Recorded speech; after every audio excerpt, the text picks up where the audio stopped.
Good day, I'm Lisa Rowe and this is your JIS News for Wednesday, November 27, 2024. Minister of Finance and the Public Service, Favour Williams, says government's plan to restructure the General Consumption Tax, GCT, on electricity, plus other measures, may result in up to a 30% reduction in the electricity bills for Jamaicans over time. She made the pronouncement at this morning's post-cabinet press briefing at Jamaica House. And when I asked the electric company that if we were able to wave a magic wand and have this all happen tomorrow, what would our electricity bills look like? Anywhere from 25 to 30% was what they were saying over time. So that is a big savings that we should work towards. On the weekend, Prime Minister Dr. Andrew Holness announced the administration's intention to reduce the GCT on electricity from 15 to 7% after the next budget in March 2025.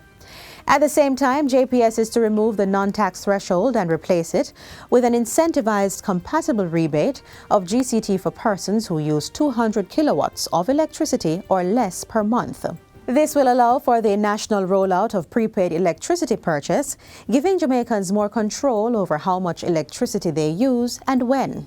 Jamaicans with prepaid service can buy however much electricity they need and as often as they need to, so they can better match their income pattern with their affordability.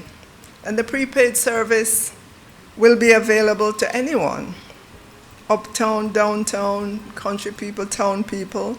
So there are immeasurable benefits to the restructuring of GCT on electricity because of the different types of innovative services that it will allow our power provider to offer to Jamaicans.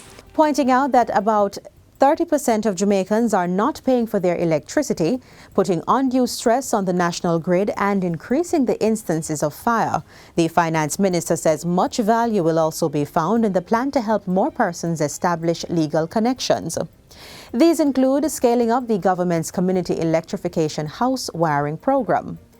Other interventions to help reduce electricity costs include adding more renewables to the grid, for which the Energy Minister, Darrell Vaz, is expected to give details later.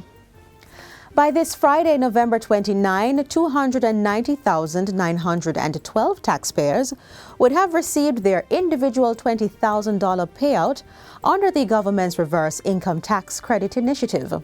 Finance Minister Favour Williams gave that update during today's post-cabinet press briefing. Making the reverse income tax credit a first in the history of Jamaica and a big deal, $5.8 billion would have been given back to persons. The reverse income tax credit is accessible to self-employed and pay-as-you-earn employees who earned $3 million or less in 2023. Individuals must have completed their tax filings and payments for the 2023 calendar year or NIS stamp card for 2022 by August 31 of this year. Persons have until Monday, December 2 to apply. Prime Minister Dr. Andrew Holness has announced a $30 million reward fund for anyone who provides information leading to the arrest of those responsible for Monday night's mass killing in the Waltham Park area of St. Andrew. The Prime Minister made the announcement during a tour of the area on Tuesday. The tragic incident, which occurred on 85 Lane off Waltham Park Road, left 5 men dead in what is believed to be a targeted gang-related shooting. Any resident, any citizen, anyone who has any information that is valuable to us in leading to the arrest or giving us information that would lead to the degrading of the gangs, that information would be obviously treated with care to protect your identity and your security, but you can also benefit from a reward from this fund. We will not relent in degrading, eradicating, and eliminating gangs and gang members. National Security Minister Dr. Horace Chang, who was also a part of the tour, says the perpetrators will be brought to justice. He also announced that efforts would be made at the legislative level to address mass killings. And we're looking at the entire criminal justice system to see how we can strengthen it deal with these kind of characters. Not only giving them more support, but to ensure that the criminal justice system have the legislative framework to deal with this kind of criminal terrorist that is emerging. Minister of Culture, Gender, Entertainment and Sport, Olivia Grange, is calling for all hands on deck now to end the violence against women specifically and generally in the society. She made the plea in a statement to Parliament yesterday on the International Day for the Elimination of Violence Against Women. The Gender Affairs Minister lamented that the observation was being marked against the backdrop of a disturbing video and news of assault involving a young girl and several young men. This is a prime example of the kind of behavior and incident that the International Day for the Elimination of Violence Against Women is intended to end. It's intended to end these activities and actions by drawing attention to the fact that violence is still a horrific reality for too many women and girls, and by enlisting more of us in the fight to end the violence. The minister outlined several government measures targeted at reducing the violence against women and protecting victims. These include opening 2 government shelters for victims of domestic abuse, with a 3rd in development, and establishing domestic violence intervention centers now at 10 police stations. In addition, provisions under the Domestic Violence Act have been strengthened, and the Sexual Harassment Protection and Prevention Act has been operationalized.